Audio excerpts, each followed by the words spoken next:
What would you say you do here? Well, look, I already told you. I deal with the goddamn customers so the engineers don't have to. I have people skills. I am good at dealing with people. Can't you understand that? What the hell is wrong with you people? Welcome back to Thinking Critical. This is Wes. Normally, you would get your Comic Writing 101 stream. We're taking a little break this week. It's time for spring break here, and we're just going to talk about kind of getting into the industry, breaking into the industry with two of my good friends, obviously the professors on the Comic Writing 101 streams. Mark Pellegrini, how you doing? I am hanging in there. Aaron Sparrow, how are you doing? I am also hanging in there. Just by the awesome. I didn't want to. Thinnest stud you could imagine. I didn't want to diss Mark. Like, if he's just hanging in there, I don't want to be like, everything's great. And he's like, oh. Oh, yeah, fuck Mark. So we've been doing these streams. I'm enjoying them. People seem to like them a lot. The very first video that Mark and I did that was like the precursor for these lessons is closing in on 10,000 views. For some channels, that wouldn't be a very big accomplishment. For my tiny little channel, that is an enormous success. The fact that people are still watching it after about a year and a half. And I've been doing this not just out of the most altruistic intentions of all times. I'm trying to learn a lot of these tips, these pointers, because I do have some degree of aspiration of actually writing my own comic book. But I'm also quite overwhelmed just being a YouTuber with the amount of content I put out. It's my family situation. It's actually a lot of work doing this right now. And I wanted to know, what does it take to be a comic book writer? We've got Mark, obviously coming from the crowdfunding comic book campaigns, from that kind of aspect of breaking into comics. Then we have Aaron, who became an editor that was essentially adapting manga to the American audience, then became an editor at Boom, and then became a comic book writer. So there's different ways to get into comic books. Mark, what would you say, doing the crowdfunded campaign route? It seems like it would be easier that way, that you could kind of control the pace, but you guys put out so many books. Do you ever get a break? I mean, so I have a day job, and so does Tim. So we basically do the comics thing as a secondary job, and it doesn't leave us with a lot of time. Like right now, Tim is at IkiCon in Austin, Texas. So I mean, he's working on the weekends. He's hustling and promoting, and he's meeting his fans. I work my 40-hour-a-week day job, and that cuts 8 hours out of my day, 5 days a week. So every spare minute I got, I spend writing and plotting and scripting the books. The thing is that it pays off in the long run, and that's the hardest part, I think, for a lot of people who are trying to get into crowdfunding and indies, is that they want that your very first book is just an immediate $100,000 kind of book, and it doesn't work that way. You have to start small and build your way up. And we've been doing this for 3 years, and now our books are finally breaking 100K on crowdfunding campaigns. But it took us 3 years of building our way up to that, and building consumer trust and customer trust by making a quality product and getting it out on time, which is the most important thing, is to keep that promise and get your book out on time.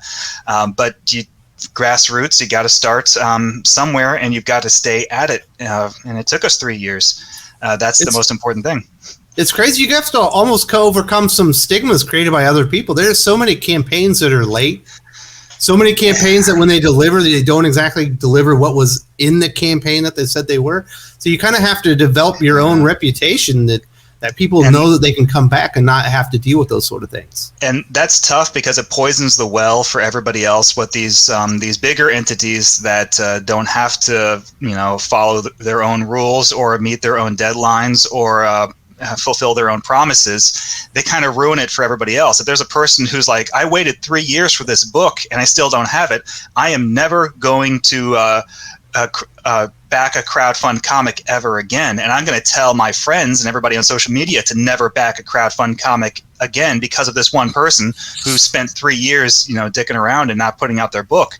And then, meanwhile, Tim and I are sitting off the side like, hey, come on, guys, like we're putting 3 books out a year, and we're fulfilling all of our promises. And just because these bigger entities who don't care are making everybody else look bad, but we don't have any power, any authority, any control over what other people do. All we can do is what we can do, and make a name for ourselves, and fulfill our promises, and get consumers to trust us. And it's a long road, and it's a difficult road, but it pays off eventually.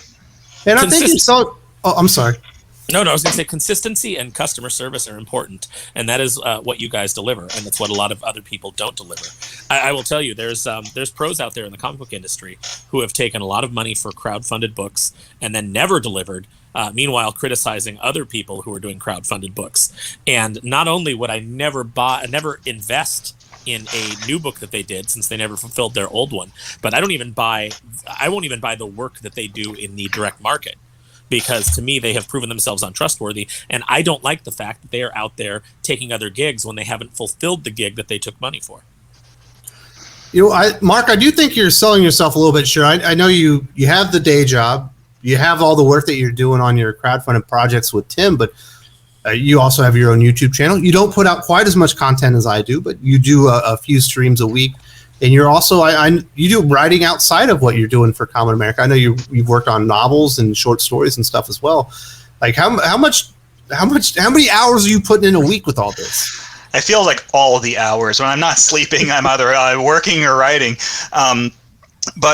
Yeah, so I got it down to a rhythm of my writing schedule, is that when I'm not writing the next comic, be it Black Ops or Kamen America, and doing the scripting on that for Tim, in between, while Tim is drawing and before I need to start the next script, that's when I write some prose, whether it's a chapter in a novel or a short story that gets published, like Cursova magazine. It's a pulp magazine that just published a couple of my stories.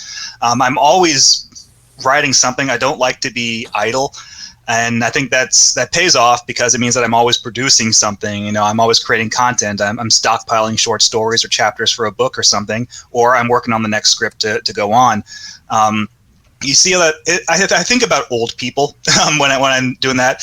You'll see that the people who retire, they tend to decay faster than the older people who stay busy all the time, because they have something to work for and something to keep them motivated and something to keep them going. Whereas the people who retire and just go down to Florida and sit in their house all day with nothing to do, they tend to just be purposeless. And that's what I want to do. I never want to retire. I always want to be writing. I always want to be doing something, and it keeps me sharp, and it keeps me going. Aaron, what is your schedule like? I know you obviously you've done your Darkwing books in the past, but you're writing some upcoming potential crowdfunding projects. I know you've worked outside of comic books, but you also have a day job, or what do you call it? You say you make 5 figures a week, bringing in 5 figures a week. I bring home 6 figures a week, 6 action figures, but. No, I have multiple hustles. I write, I edit for people. I do the ordering for my friend's a couple of comic stores. I've got 2 friends who own comic book stores, and I do the ordering for them. So it's like I've got, and then 2 days a week I sell stuff at the Frank and Sons collectible show in City of Industry. So my schedule is pretty packed, and I tend to think of myself like, people will be like, "Hey, what are you working on?" And I'm like, "Nothing." And they'll be like, "You want to do this thing?" And I'm like, "Oh, I don't have time." They're like, you said you weren't doing anything." And I was like, "I'm actually doing a lot. I just, I can't. I don't know. I just can't think of anything to brag about." He was like, "Hey, what are you working on?" Nothing. Yeah, it's crazy how I don't know. It almost you've been in the industry for a while. You have some very prestigious, important positions, but you're still having to pay your dues. You're still having to grind out there, and I think that's one of the things that a lot of people might not understand. Whether you're coming in, doing the crowdfunded route like Mark has done. He's not taking any days off, or whether you're doing it where you came in as an editor with established brands and you're still trying to produce, there's no days off. You literally have to keep grinding, just like the artists do. I tell people all the time, whether it's this or it's trying to break into voice acting or any kind of entertainment career, they say, "Oh, well, how do you break in?" And for most people, you are always breaking in.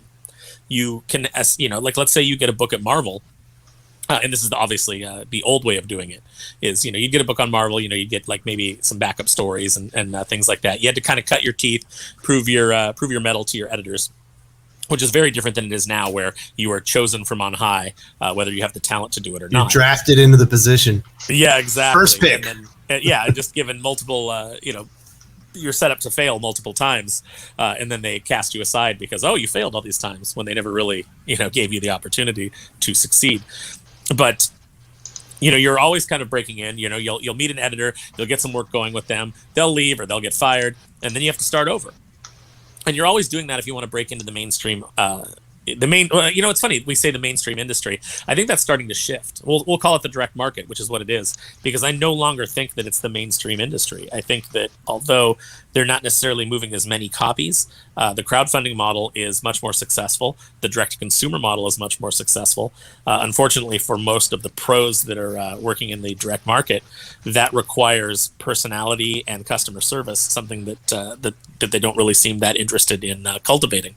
So I think that a lot of this is going to be moot, because if we're talking about breaking into the direct market, I don't think it's going to be there for much longer. So what you really want to do is you really want to kind of build your own audience, get your work out there, and start looking at the crowdfunding model, I think, like Mark is doing. It's crazy, and I think a lot of the pros we see nowadays, they're almost like bulwarked by, I've got a Spider-Man book or I got a Batman book. So it kind of puts me above maybe the industry as far as the consumers and everything. But I know you and Mark, it's like 24/7. You're trying to cultivate that relationship with your readers. You want them to trust you, but you also want them to like you or know enough about you and where you're coming from with your writing that they know that they're going to get a quality book, that they know you're putting in the hours and everything. And it's crazy how many. We're seeing a little bit of a change in this. A lot of people are following that James Tynan, have your own newsletter model or everything because it's worked so well for him. But there's so many people that have kind of have not cultivated those relationships. If the direct market does fail, or maybe that Batman or Spider-Man gig dries up, there's really nothing that they have to fall back on anymore because they don't have that relationship with their customers. No, they really don't. When you've alienated your audience to the point that they find you completely distasteful, and especially if they find you arrogant, and insulting, they're not going to support you. One of the things that I do it's a really small thing, but I'd like to think that it goes a long way, is that 100 times a day it feels like on Twitter I go to the search engine and I type in Kamen America, and I see people posting like tweets saying, like, I backed Black Ops X Kamen America, whatever our crowdfund is. And I always reply and thank them. And I post a piece of Kamen America art, and I say, thank you for backing our book, and I really mean it. And I tell them how much I appreciate it. And sometimes I'll thank people like 10 times a day, because we have thousands of backers on Kamen America, but maybe only 10% of them actually post something on Twitter to say that they backed it. But I just want to let them know that I appreciate it. And they almost always like and reply and say, no, great. I love your book. And there are people who don't follow me. There are people who don't interact with me on social media other than the fact that I've thanked them and I tell them how much I appreciate them backing our book. I think that, as a creator, if someone's not just buying your product, but going on social media and telling the world that they bought your product and that they should buy it too, that means a lot. That's how, indies, small guys like us, that's how word of mouth is how we spread. It's grassroots. And so just taking, a few seconds out of the day to thank the person who is going and spreading the word about your book, about your comic, it's not much, but I think it means a lot. You're making an impression. Yeah, I just want them to know that they aren't just money. That we appreciate that. We have people who tell us like, I can't buy your book. Payday's just not falling on the right day for me to meet that schedule. But they'll hit share and spread the word. I'm like, we appreciate that every bit as much. Thank you so much. And we just want people to know that we're so grateful that they're giving us a chance. Instead of going and buying a Spider-Man book, they're picking up Kamen America or Black Ops, and that means a lot. I used to do the same with Darkwing. I would, constantly do the searches and find people that were talking about the book and, thank them and try and make that personal connection, let them know that I appreciated them, because it's, when you're asking somebody to spend their hard-earned money on a product that you're offering, whether, you're doing it for, a publisher or you're doing it crowdfunded, you are an ambassador for that brand, your brand or the company's brand. And these people have spent their hard-earned money on your product. They're supporting you. They're allowing you to do what you love. My feeling is that I owe them customer service. I owe them polite interaction. I'm grateful and I'm humbled that they like my work. And it's really nice when you reach out to somebody who doesn't necessarily follow you. Maybe they're an introvert or maybe they're shy, but they're talking about your book online, and you respond to them. And I've had people act like, you'd think that I was a celebrity, which I'm certainly not. You're basically the Tom Cruise of Darkwing Duck. Yeah, exactly. They're like, oh my God. I've seen people on their their Reddit or their when Tumblr was a thing, on their Tumblr to be like, oh my God, Aaron Sparrow responded to me, the writer of Darkwing Duck. And I'm like, I'm just a guy. But they love your work so much, and they love what you're doing and the entertainment that you're bringing them, that it's a big deal to them. And so you should treat it like a big deal. That is a huge responsibility.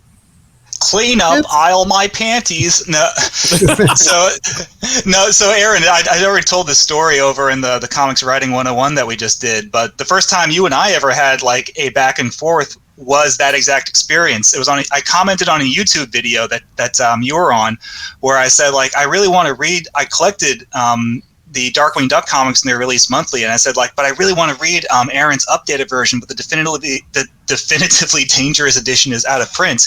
And you replied to my comment on YouTube with a link saying, like, hey, Mark, they have one copy left in stock at Amazon. You should pick it up before it goes out of stock again and the prices go back up. And I was like, oh my God, thank you, Aaron, I really appreciate it. And I went to Amazon and I bought it that instant, and I have it on my shelf right now still.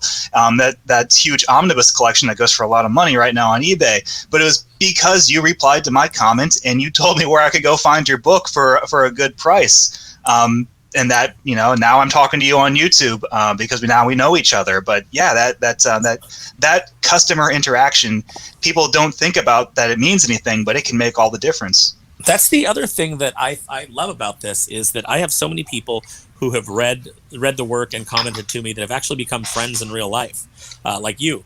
And I think it's fantastic. One thing, an artist that I cut ties with a while back for multiple reasons, but one of the reasons was she had a very odious opinion of the comic book customer, and would post things on Twitter like, well, I don't work for you, I work for the publisher, or I work for the IP holder. That's my customer. And it was basically this attitude of, I don't have to be nice to you, or I don't have to interact with you. And it's true, you don't have to interact with anybody, but then, if you don't want to interact with anybody that's a fan of your work, maybe don't be on social media. You're in the public square, you are obviously promoting yourself. The end user, the customer, it's like, okay, so yeah, the publisher is your customer, they're the one that hired you, but they are hiring you to sell product. And when you're antagonistic towards their customer, towards the end user, that product stops selling. Not only does work dry up for you, and maybe it doesn't matter for you because maybe you're just so fabulous that you're just going to move on to the next thing, but it matters to the other people on your team who you should care about. It matters to your letterer. It matters to your colorist. It matters to the editor, or it should. Yeah, it's crazy when you think about it. I imagine a lot of people, it's daunting. I got to write a comic book. Well, if you want to be an indie creator, and unless you're one of the chosen ones, whatever the clique you got to be in to get put right on one of those big books on a big publisher, you're going to have to go and work your way up. And you're not just going to be writing comic books. You're your own marketing agency, your own PR agency. You've got to get the word out there and go establish those relationships. And it's so much more work, I think, probably than people imagine. And I think a lot of times, Mark, that is one of the things that ends up derailing a lot of these campaigns and fulfillment, is they don't realize I don't just have to buy the book or write the book, or I don't just have to get the artist to draw the book. There's so much more to it if you want to be an independent comic book writer. And I'm so grateful that Tim exists, because otherwise I probably wouldn't be able to do this, because he's got such a better head for business, which is funny because he never says he's a businessman. He doesn't have a degree. He doesn't have an MBA or anything, but he's so much better at I am because he's more social than I am at networking and finding the right people. But he puts a 50-hour, 60-hour work week into just navigating that sea of fulfillment and finding how long did it take him to negotiate the hardcover price? He said it is worked on that for months. It's a full-time job just getting the book fulfilled, and he's still got to draw and color and letter the thing. You know, it's not just making your book. It's also finding the printer who will publish it. We use API in Tennessee, and it's also finding a fulfillment company, because you don't want to be boxing that stuff and mailing it out yourself. We have Iconic Comics in Temple, Texas, and he makes all the negotiations and agreements with all those people, and that's a full-time job in and of itself, and he's doing that in addition to drawing the comic and coloring it and lettering it, and also approving all my scripts and co-plotting it with me.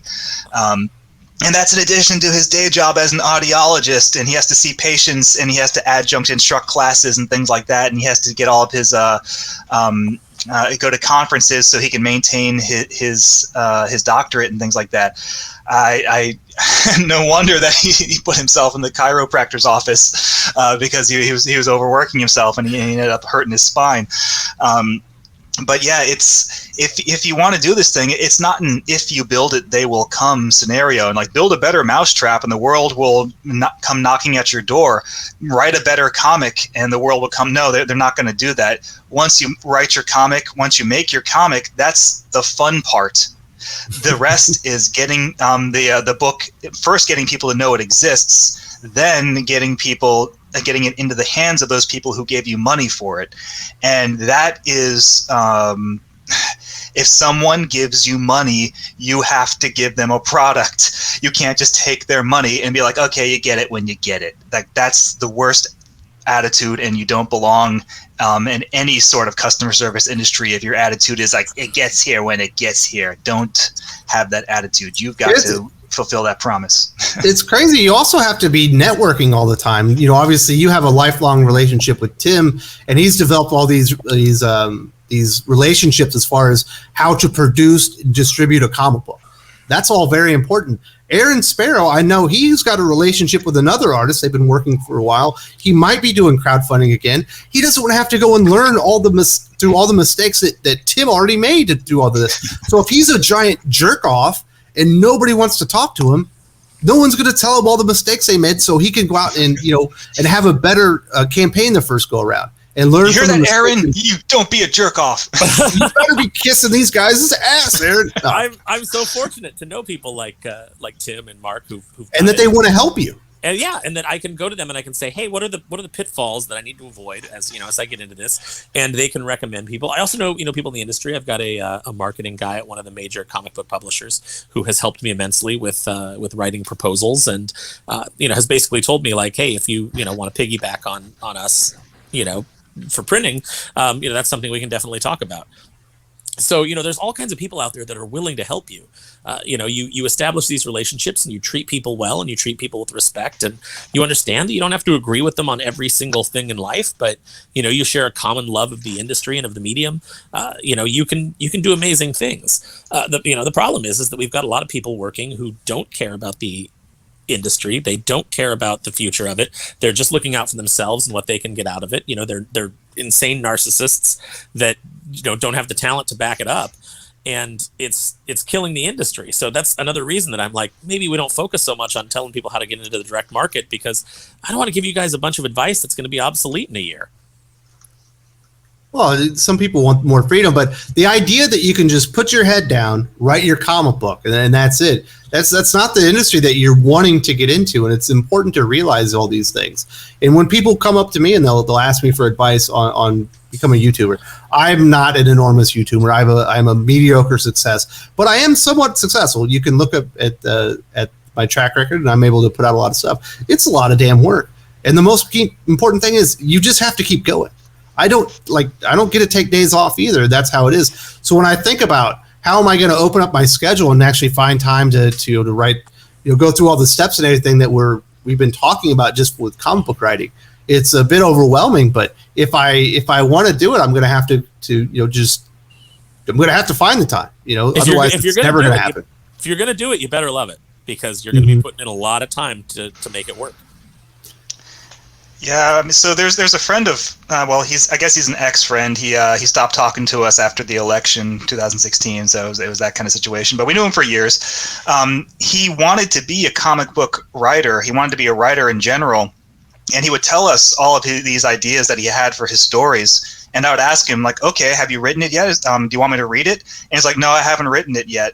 I'm like, why not? It's like, because no one's paid me. No one's offered me money for my story. I'm like, you're not going to write it? Like, I'm not going to write it if no one's going to pay me. And I was like, okay, then you really don't love writing.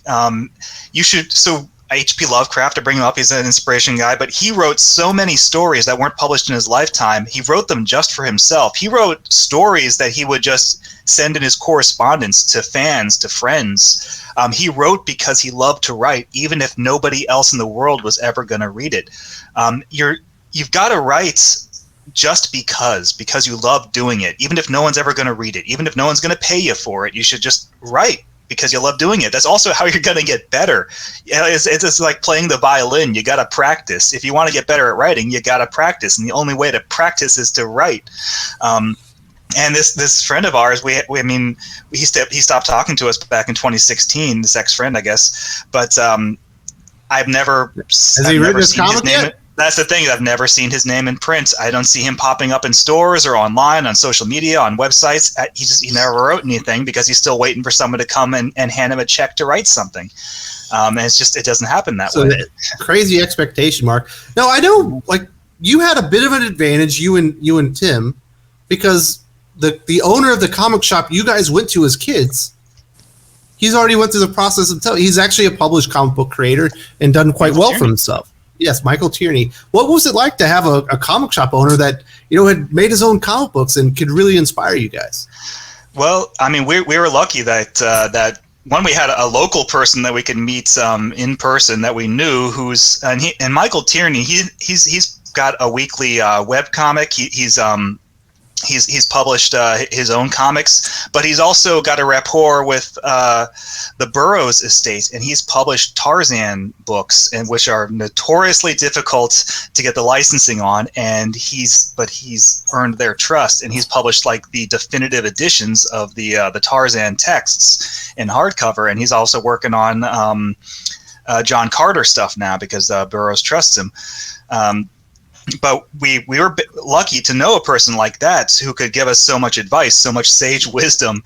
And he's got stories about Eric Larson. He actually got into a spat with Larson back in the day, which is a great story. He's just a great guy, very talented.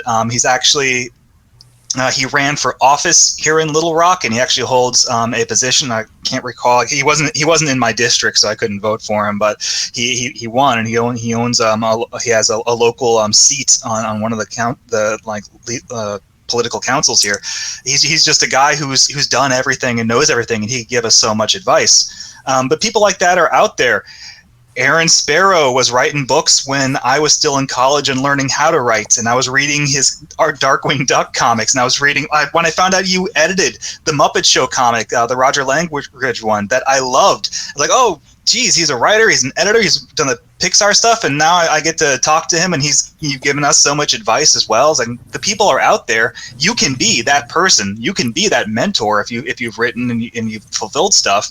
But when people come to you and talk to you, you got to be nice to them. They've got to want to come to you and talk to you and solicit advice from you. You can be that person. You can be on the other end of the conversation. You just got to, be a approachable individual. So did you have anyone like that, Aaron, that was really like a comic pro or someone that inspired you personally, or was it just your love of comic books that kind of got you here? I actually had a couple. One of the best pieces of advice I ever got was from, oh gosh, what was his name? I can't remember now. He was involved with Legendary Entertainment early in the days. He was a pretty well-respected editor. And at a Comic-Con, he told me it'll come to me eventually, like probably by the end of the show. But he told me at a Comic-Con, when you've got two choices in front of you career-wise, you might want to always consider taking the scariest one. And he said, because the safe one will never get you anywhere. It will never have you anywhere but comfortable. And if you really want to grow as an artist and as a creator, he said, take the scary one, because even if you fail spectacularly, it's the one that you will learn the most from. And I was having this conversation with somebody the other day where they were talking about how they kind of aren't where they thought they would be in life, and they should be doing so much better, and they can't believe that it hasn't worked out. And I said, well, they've done all these things, they've done all these things that should have taken off. And I reminded him, I said, everybody talks about like people like Babe Ruth who had this amazing home run record, but if you look at it, he struck out far more than he hit a home run. You've got to be willing to step up to the plate, and you've got to be able to take that swing and the miss, because it's a numbers game. It's all about putting as many things out there as you can until something hits.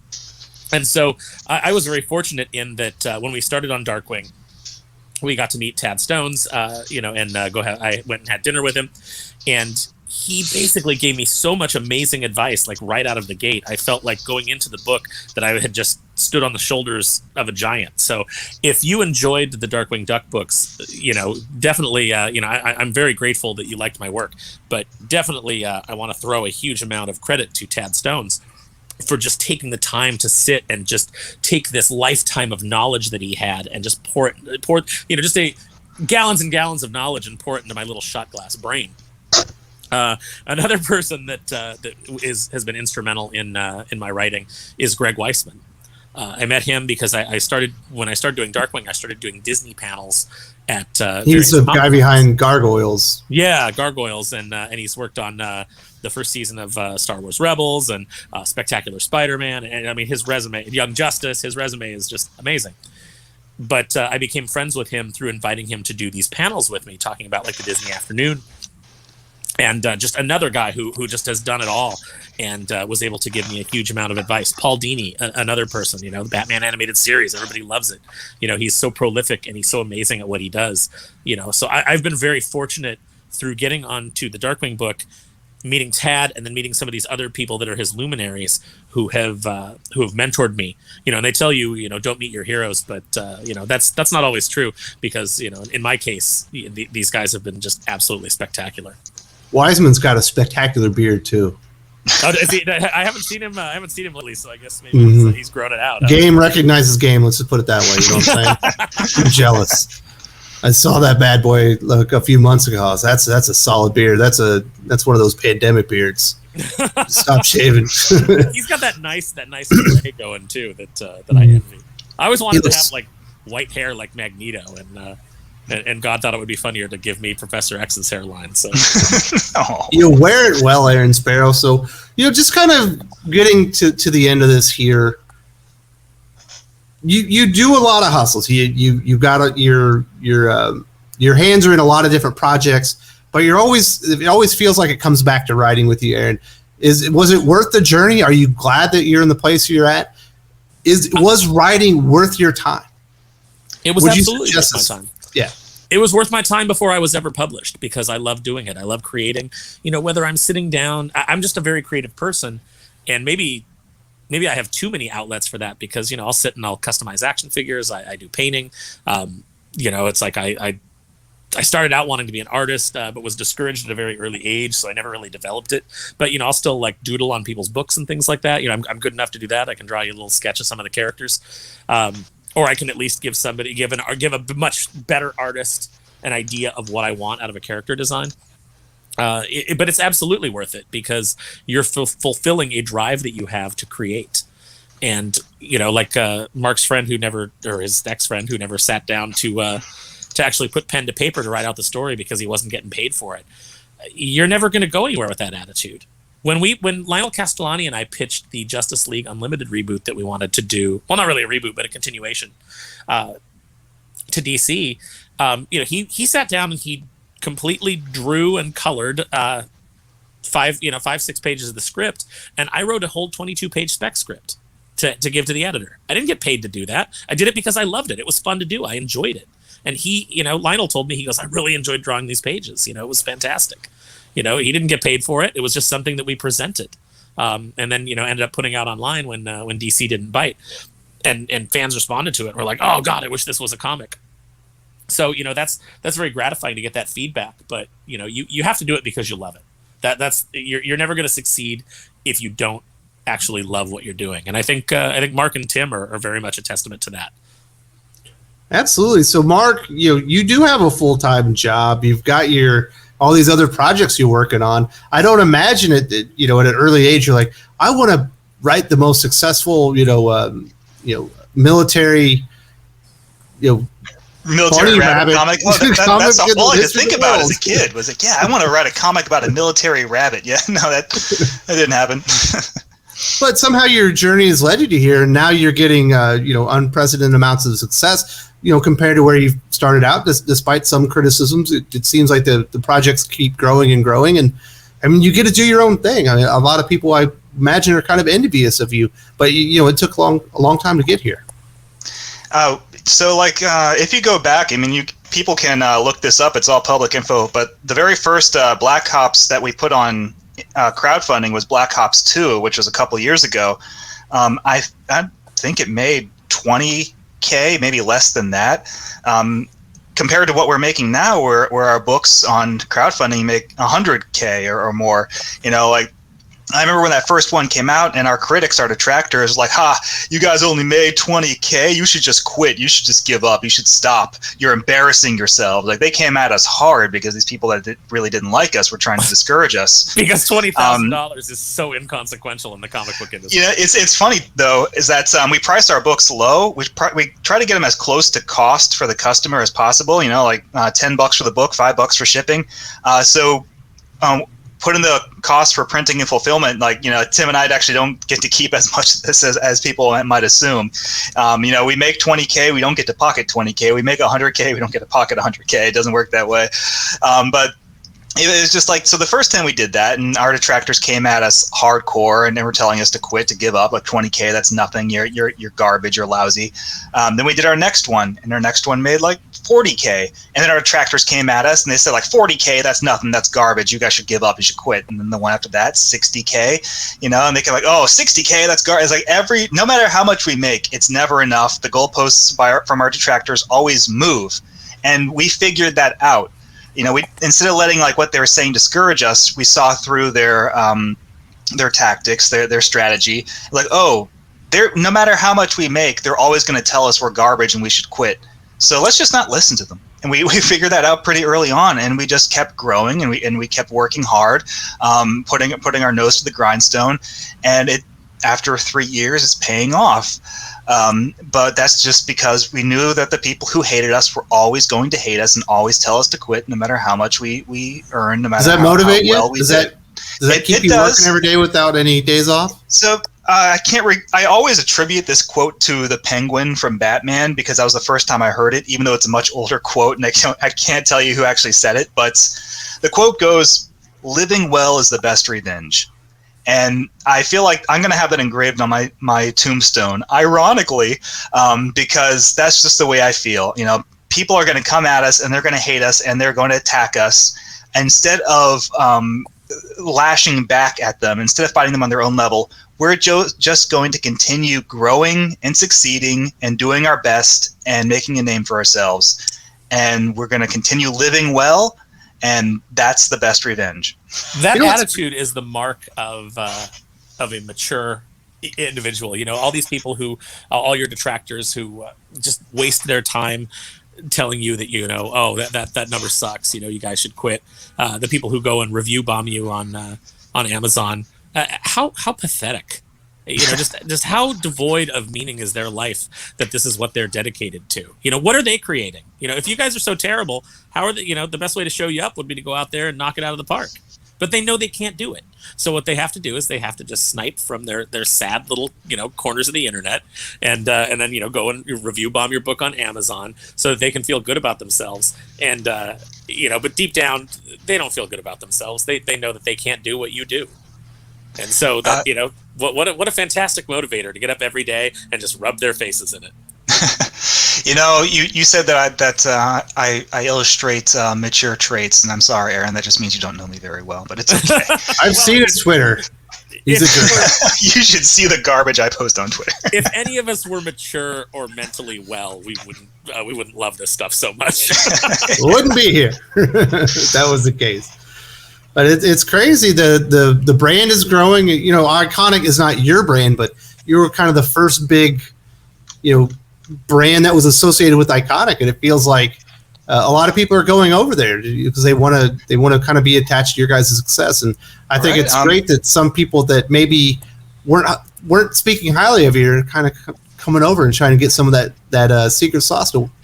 Well, there are at least the people there were a lot of people who didn't like us a few years ago just because they were told not to like us or they believed what people were saying about us. But now they're picking up our books and they're talking to us on social media and they're being nice to us, and so we're being nice to them. You know, bygones, whatever.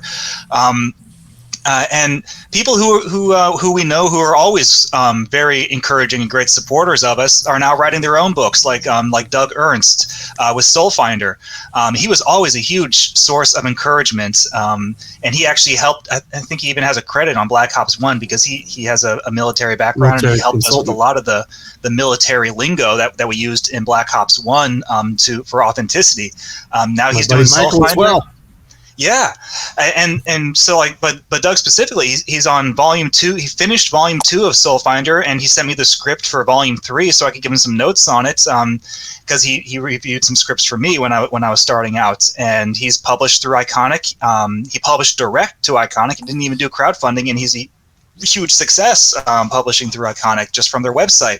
So a lot of people who encouraged us, we've encouraged them right back, and they're publishing and they're succeeding and they're doing really well. And in a lot of ways, you know, instead of being a dick and review bombing people and you know, trying to tear them down, why not try to help build them up instead? And then they'll help build you up right back, and you'll get where you want to be.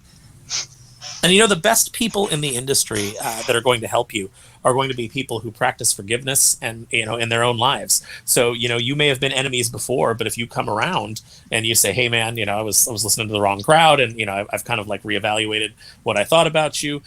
You know, a lot of the guys that are doing this will, you know, have the capacity to say, you know, I understand, you know, and let's move forward from here. So I think it's great that you're picking up people who maybe were detractors in the past and who are now starting to realize that you know, the things that were said about you weren't true and don't, you know, that somebody else's definition of you is not accurate, and have formed their own opinion. I absolutely love to hear that. All right, well, we're gonna start wrapping this up. I do want to have one question for you, Aaron. So you started out, you've worked on some big projects. You just talked about you know, pitching your idea for Justice League Unlimited. You know, not every time the pitch works, unfortunately. Are you ever going to stop pitching? Or are you ever going to stop thinking about these wonderful characters and the stories that you'd like to tell with them? No, I'm not. I actually, you know, I love these characters. I want to do my own creator-owned stuff. I think there's a lot of freedom to that, and you know, a lot more fun that you can have. But these properties, I love them and I respect them, and I think that I have something valid and interesting to say with them. I think that what you need to do, though, is you need to, and part of the reason that, you know, if I never get to work on a Batman story, or I never get to work on Justice League, or you know, the Guardians of the Galaxy, or Captain America, or, you know, whatever it is, if I never get to work on those, I'm fine with that. I don't need to be in the mainstream industry to have validation. I don't need these characters as much as these characters need a creator like me, who cares about them, who loves the property, and who wants to tell the best stories about these characters with these characters. The industry needs more people like that, less people who want to tell their stories, you know, their point of view with the characters, and more people that want to dig into what actually makes these characters great. So, you know, if the industry chooses not to hire me to do that, and doesn't want to hire people who have that attitude to do it, then the industry will suffer the consequences of that. And it's a shame to see, but it's not something that I have control over. So I'll keep plugging away, and in the meantime, I'll work on other things that make me happy. And living well is the best revenge. So that'll basically kind of wrap this up. And if you're a prospective creator and you came in here looking to see what's it take to, so you want to be a comic book writer, like what's it take? You know, it's going to take a lot of work. You're going to have to put in the hours. You might not get paid up front, but eventually, if you put in the hard work, it'll all pay off. And whether you start out doing crowdfunded comics, or if you start out, translating manga into the American audience, going over to do Disney Pixar products, you can have a very successful career, be proud of what you've done, and be very happy with yourself. But you're probably going to have some side gigs, unless you're one of the chosen ones that's going to be drafted right into DC or Marvel.